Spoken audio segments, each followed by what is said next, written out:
What happens when cruelty meets talent? When prejudice collides with grace in an upscale Boston restaurant, two lives intersect in an unexpected moment of public humiliation. Marcus Thompson, a classically trained vocalist from Juilliard turned waiter, carries his silenced gift with quiet dignity. Victoria Palmer, a successful real estate developer haunted by her mother's musical legacy, wields her privilege like a weapon when she demands Marcus sing for her entertainment during her birthday celebration. Neither expects the profound transformation that follows.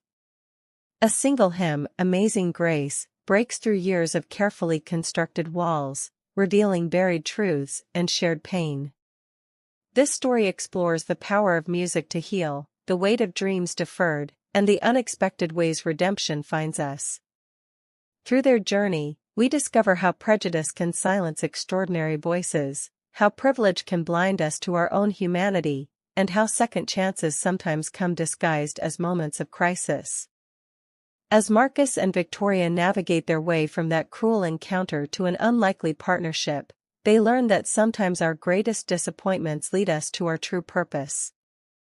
The polished brass handles of the Golden Fork's heavy oak doors gleamed in the late afternoon sunlight, a daily reminder to Marcus Thompson that he was stepping into a world that wasn't quite his own.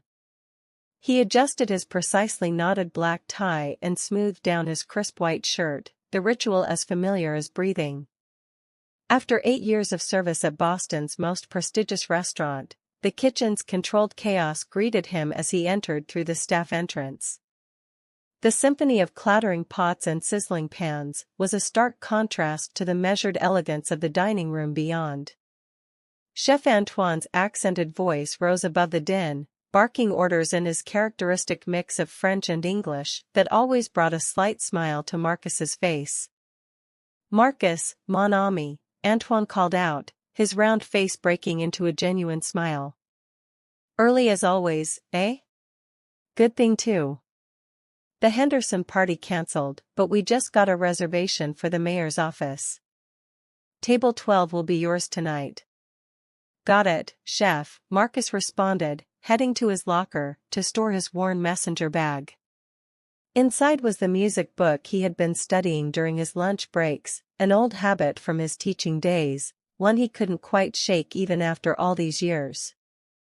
At 36, Marcus carried himself with a dignity that seemed to flow from somewhere deep within. His movements were deliberate and graceful, earned through years of practice both in restaurant service and in pursuits he had left behind. His dark eyes held a warmth that regular customers had come to appreciate, though few ever bothered to look close enough to notice. "You see the new girl training today?" Lisa, another veteran server, asked as she organized her station. Her gray-streaked hair was pulled back in a tight bun, her lined face carrying the wisdom of 20 years in the service industry. "Poor thing shaking like a leaf." Marcus glanced over at the young trainee, barely out of college, fumbling with the wine opener during orientation. "We were all new once," he said softly, remembering his own first days. "I'll keep an eye on her if she's in my section." The dining room was a study in old-world elegance. Crystal chandeliers cast warm light over damask tablecloths, and dark wooden wainscoting lined the walls adorned with original oil paintings. Marcus began his pre-service routine, checking each table in his section with meticulous care, every fork aligned, every wine glass spotless, every detail perfect. Excellence was his armor. As he worked, his mind drifted to the morning's voice exercises, another old habit, practiced in the privacy of his small apartment. His grandmother's words echoed in his memory. "Baby, when God gives you a gift, you don't let it gather dust. You keep it polished, even if nobody else sees it shine." The first guests began arriving at 6, and Marcus slipped into the familiar rhythm of service. He moved between tables with practiced ease, his voice modulated to exactly the right tone, professional, courteous, but never servile. He had learned long ago the delicate balance required in his position. "The sea bass is particularly excellent tonight," he recommended to an elderly couple at table 15. The chef's preparation with the herb crust really brings out the natural flavors.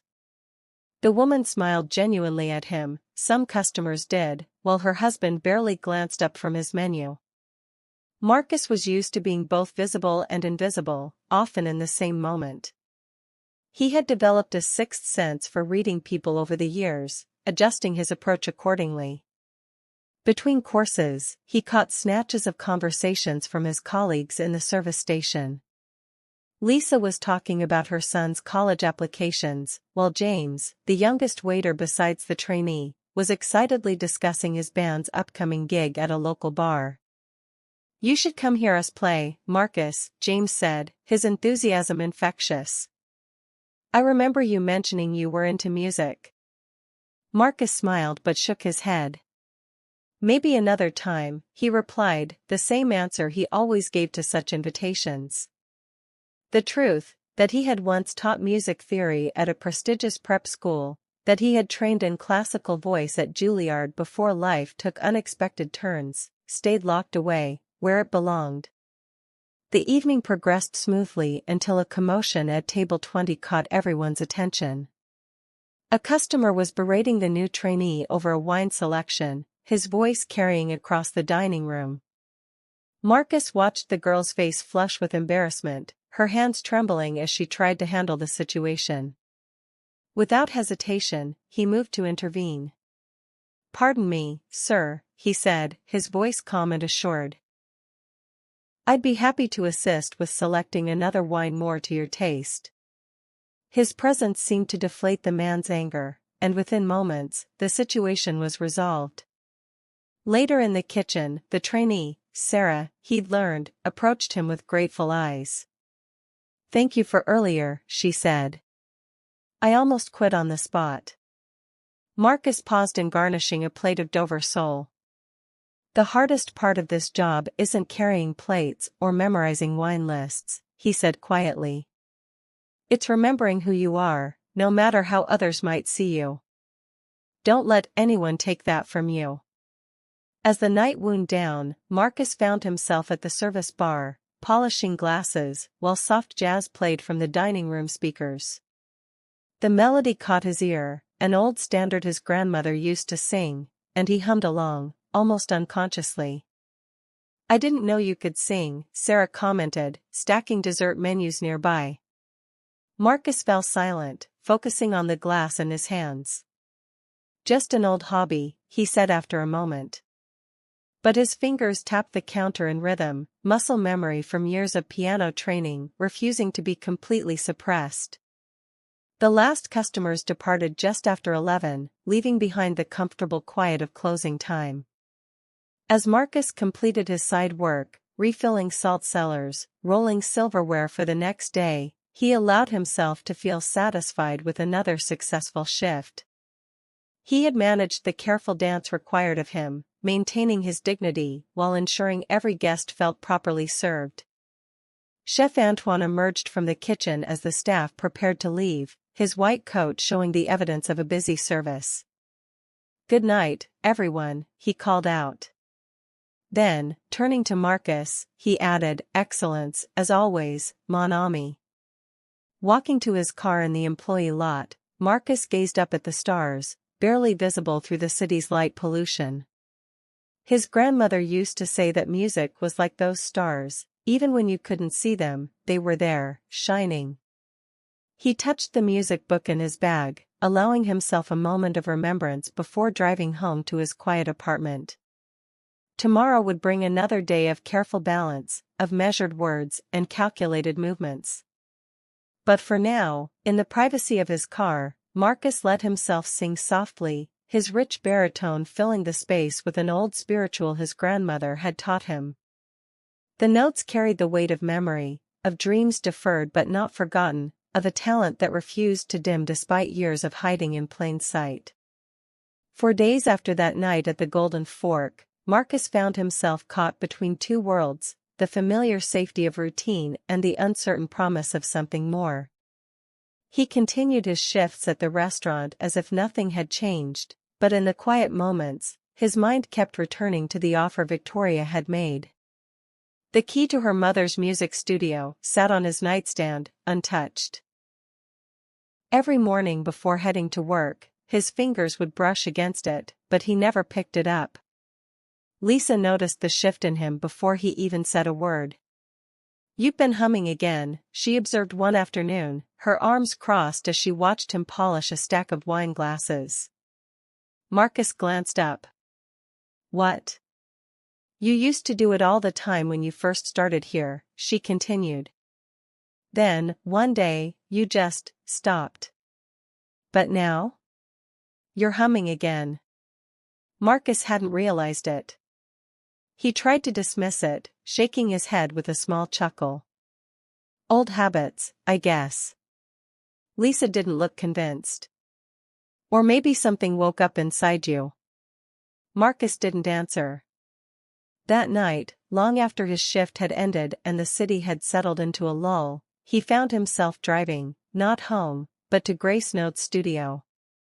The building stood quiet under the glow of the streetlights, the paint peeling in places, the windows clouded with dust. It was a ghost of what it had once been, a relic of a dream left abandoned. He turned the key in the lock, stepping inside.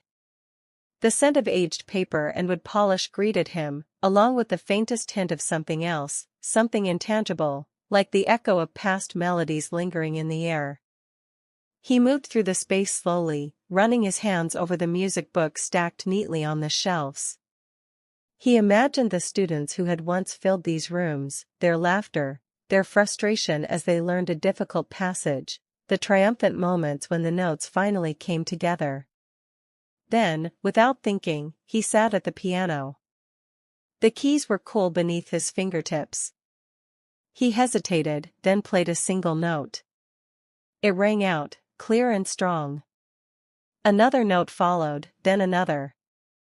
Before he realized it, his hands were moving across the keys, old muscle memory kicking in. He didn't sing. Not yet. But he played. For the first time in years, Marcus played without an audience, without a purpose, just for himself. And as the music filled the empty studio, something inside him shifted. Maybe Lisa was right. Maybe something had woken up inside him. Victoria's reckoning. Victoria sat in her office, her gaze unfocused as she stared at the city skyline. The past week had unsettled her in ways she couldn't quite explain. She had built her life around control, controlling her image, her career, the way others perceived her. But that night at the restaurant, when Marcus had sung, control had slipped through her fingers like sand. She had spent years burying her mother's legacy, distancing herself from the grief, from the memories, from the music that once filled their home. And now, all of it was rushing back with a force she wasn't prepared for. Her father had been surprised when she called, even more so when she asked about her mother's old music program. They had spent an entire afternoon going through files, dusting off old plans, discussing what it would take to bring Grace Notes back to life. But the real work, the hardest work, wasn't reopening the studio. It was facing what she had become. Cassandra had noticed the change, too. At their usual Friday dinner, her friend had given her a scrutinizing look over the rim of her martini glass. "You've been different lately," Cassandra remarked, stirring her drink lazily. Victoria smirked, taking a sip of her own wine. "I didn't realize self-reflection was a crime." Cassandra arched a brow. "It's not. But I know you, Victoria. And this thing with that waiter. His name is Marcus." The correction came automatically, surprising even Victoria. Cassandra's expression flickered with something unreadable. "Right. Marcus." She leaned forward, voice low. "Are you doing this because you feel guilty? Or because you actually care?" Victoria didn't answer right away. Guilt had been the first emotion, yes. But it wasn't guilt that kept bringing her back to the studio.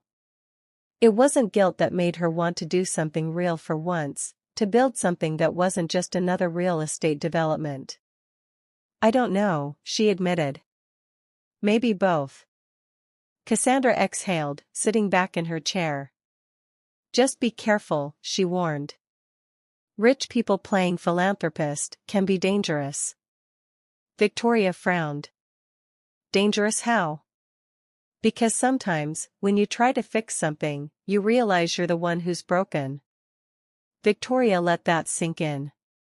Later that night, as she lay in bed staring at the ceiling, she thought about Cassandra's words. And for the first time in a long time, she wondered if maybe, just maybe, she had been the broken one all along. A decision made. Marcus didn't go back to the studio the next day. Or the day after.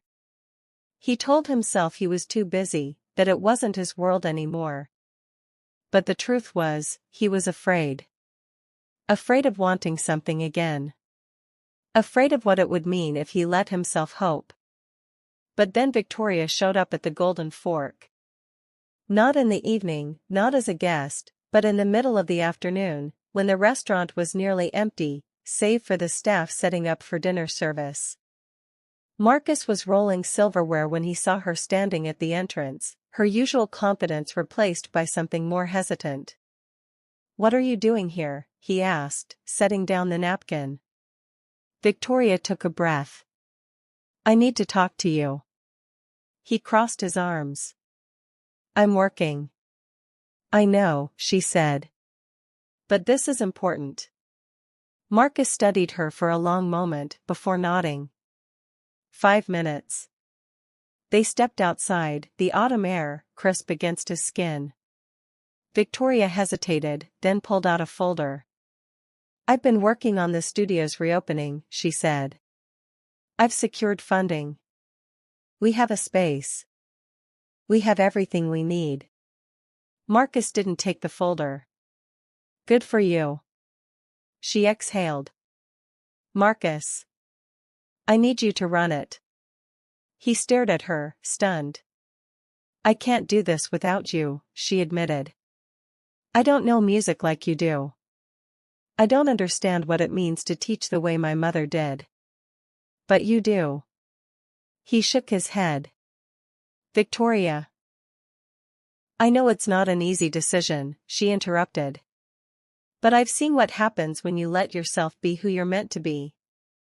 I heard it that night at the restaurant.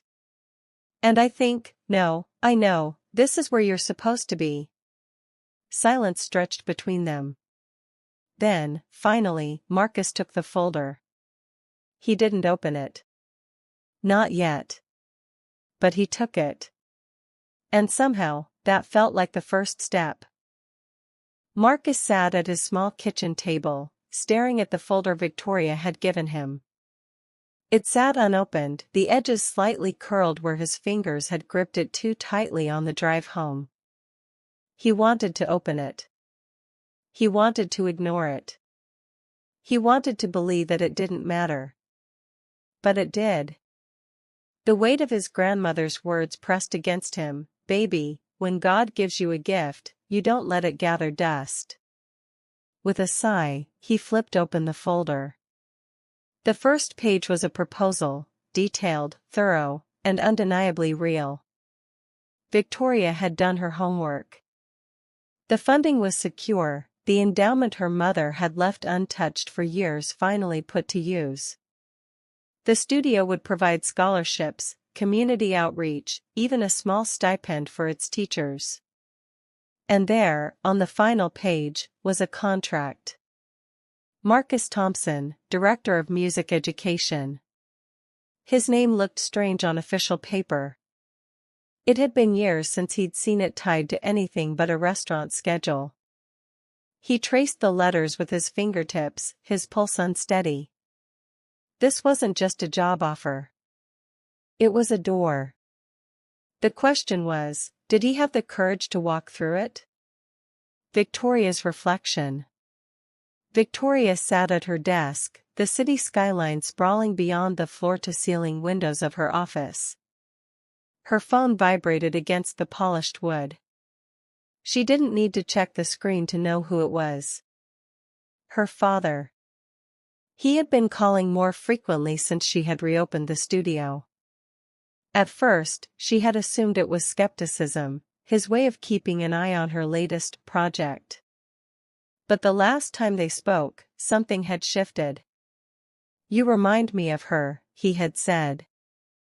Victoria had swallowed past the lump in her throat. "Dad."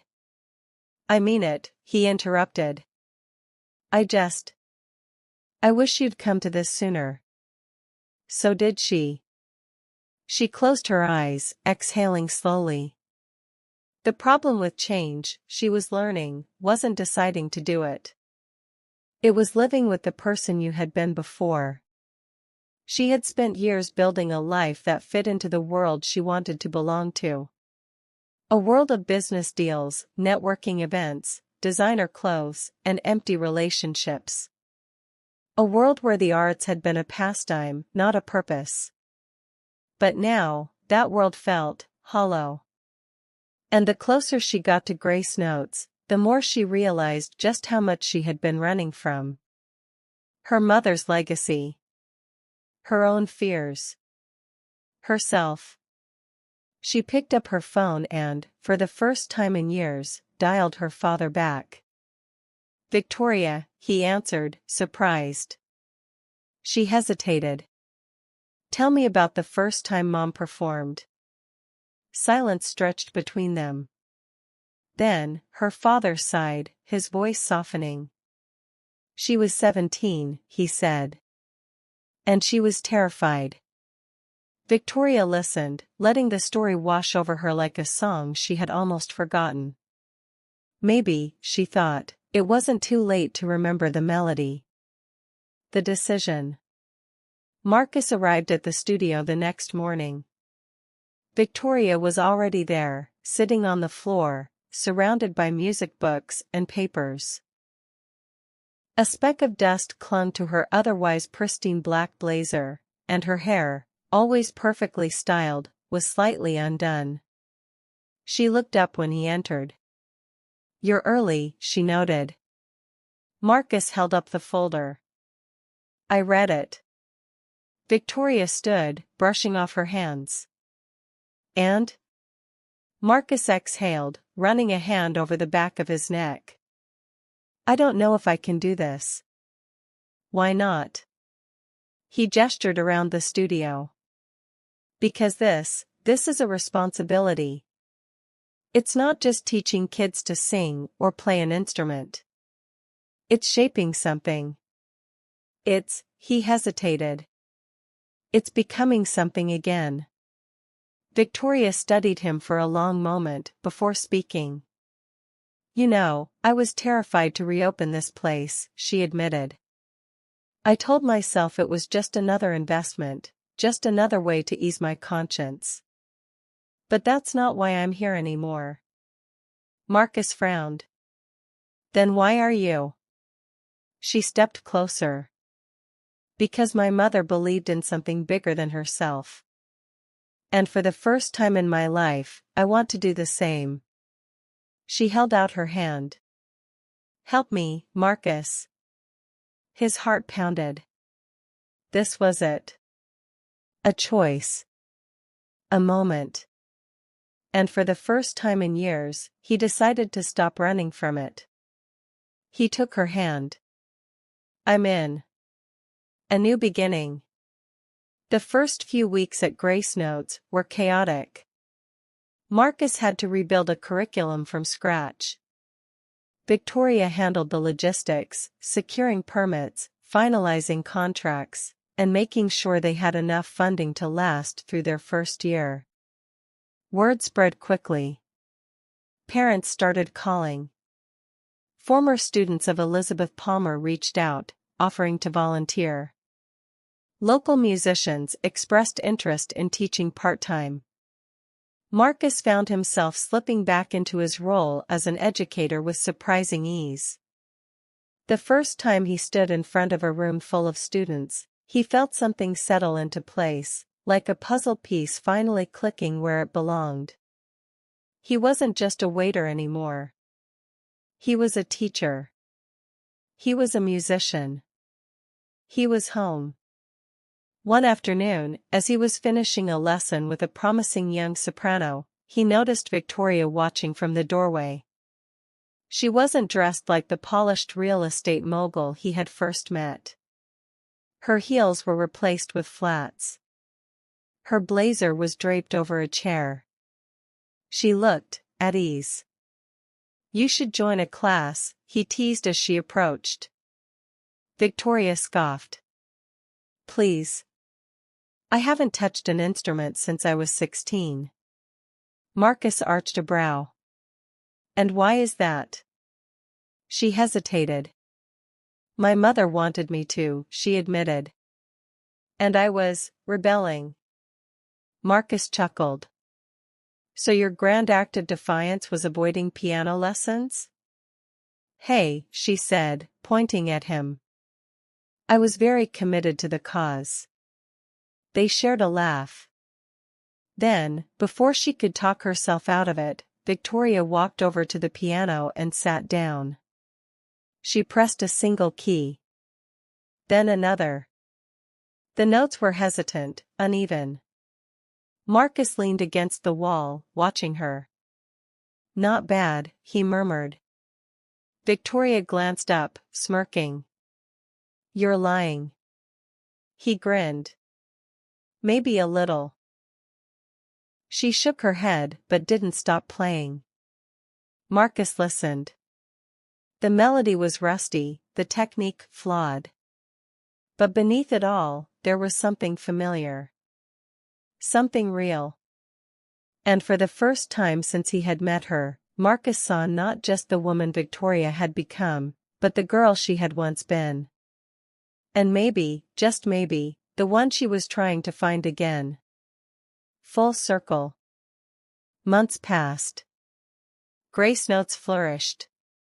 Students came from all over the city, some from privileged backgrounds, others from struggling neighborhoods. Marcus made sure that talent, not wealth, determined who got through the door. Victoria stepped away from her real estate firm, dedicating more time to the studio. Her father, once skeptical, became an enthusiastic supporter, even donating some of his own money to expand their programs. Lisa, James, and even Chef Antoine visited often, bringing food, offering support, and reminding Marcus that he was never alone in this journey. And then, one evening, something remarkable happened. Marcus was in the middle of a private lesson when he heard it, faint at first, but unmistakable. From another room, Victoria was playing the piano. He didn't interrupt. He didn't make a comment. He just listened. She wasn't playing perfectly. She wasn't playing for anyone but herself. But she was playing. And as the music filled the studio, Marcus smiled. Because sometimes, the hardest notes to play were the first ones. And sometimes, the bravest thing you could do was begin again.